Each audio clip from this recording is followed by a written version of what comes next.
Certains organismes ont des magnifiques potagers que vous pouvez aller visiter et ça demande énormément de travail. Je suis avec Émilie Lapointe, biologiste et chargée de projet pour Eureco. Bonjour. Bonjour. Alors, Eureco aide à faire ce genre de projet-là de potager pour certains organismes. Comment ça se passe, monter un projet comme ça? En fait, c'est certain qu'on a beaucoup d'informations à donner à l'organisation.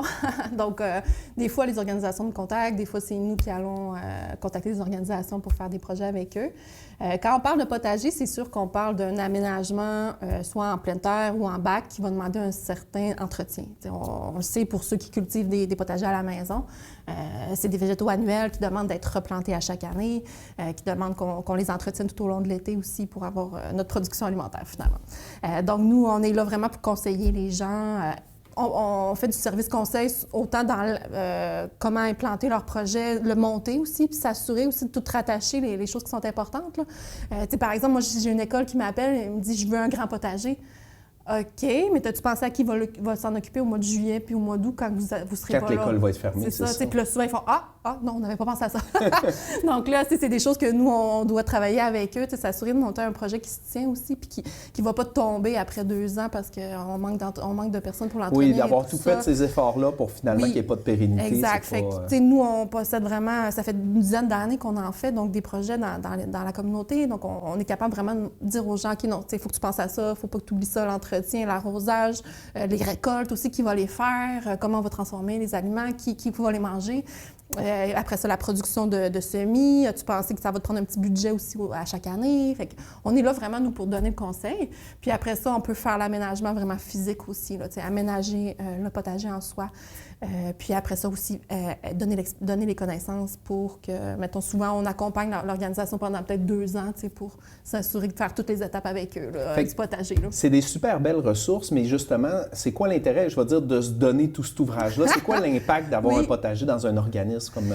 il y en a vraiment beaucoup. Tout dépendant aussi de la nature de l'organisme, ça va orienter aussi c'est quoi l'impact. Si on passe à un organisme communautaire qui est vraiment axé, par exemple, sur des gens... ça peut être des gens, mettons, en problématique de santé mentale, par exemple. Bien, le fait de mettre un potager, ça va devenir un endroit où on va pouvoir aller faire de l'intervention, où on va pouvoir amener, mettons, la clientèle dans le potager, leur montrer comment cultiver et tout. Puis, on le sait que le jardinage, ça a beaucoup de bienfaits sur le bien-être général, sur diminuer les symptômes de dépression, de stress. Après ça, créer des liens aussi sociaux entre les gens, donc faire en sorte que ça devienne un lieu, travail d'équipe. Ça valorise énormément aussi les gens de planter une petite graine puis de récolter au final de manger la citrouille.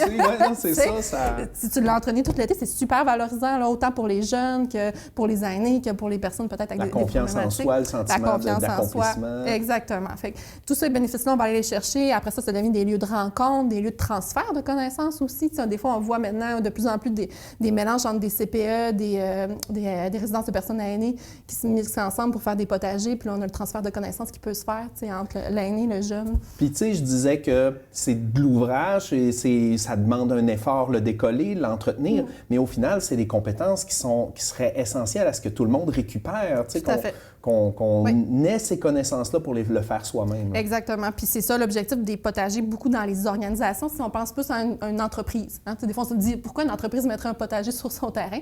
Bien là, on va aller chercher le côté éducatif.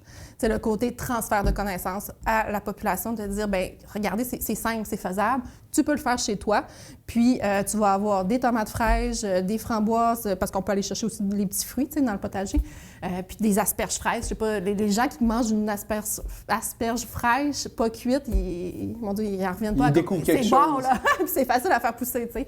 Donc, on découvre des nouvelles saveurs aussi, on découvre des manières de cuisiner. Dans les entreprises, il y a des échanges qui se font de recettes, « Ah, moi, je cuisine ça comme ça, moi, je fais ça, essaye ça ». Fait que il y a beaucoup de transfert de connaissances qui se fait à ce niveau-là, là.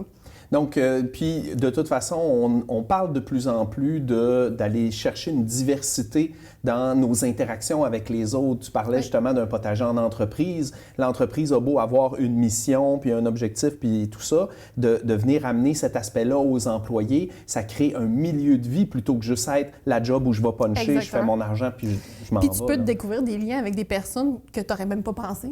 Parce que, mettons, dans le milieu de travail, vous ne vous parlez pas vraiment, puis là, vous découvrez que vous avez une passion incroyable incroyable pour les courges ensemble, tu sais. Mais c'est vrai, tu sais, c'est le genre de choses qui se fait, tu sais, tu crées des nouveaux liens avec des nouvelles personnes, là. C'est vraiment, ça devient vraiment des lieux intéressants, là. Donc, si, mettons, les gens à la maison seraient intéressés il y a des organismes qu'on peut aller voir le potager qui est déjà mis en place. Je pense que la Maison des familles en a un à la baie. Oui, la Maison des familles à la baie, un super beau projet qu'on a fait avec eux en 2021. Fait qu'on a vraiment mis un énorme potager, là. Il est vraiment grand, là. Il est super, il est magnifique. Puis eux, tu sais, la Maison des familles, ils travaillent beaucoup avec, ils ont une halte garderie, ils ont plusieurs familles aussi plus défavorisées qui ils font de la cuisine commune, ils font de la cuisine, ensemble, exactement, ils font de la cuisine, exactement. Fait que, tu sais, là, c'est vraiment intéressant de pouvoir produire, mais également transformer, conserver. Tu sais, tu vas chercher plein de connaissances intéressantes, là. Donc, allez voir votre organisme le plus proche pour voir s'ils ont un potager pour découvrir ce merveilleux monde. Bien, merci beaucoup. Merci.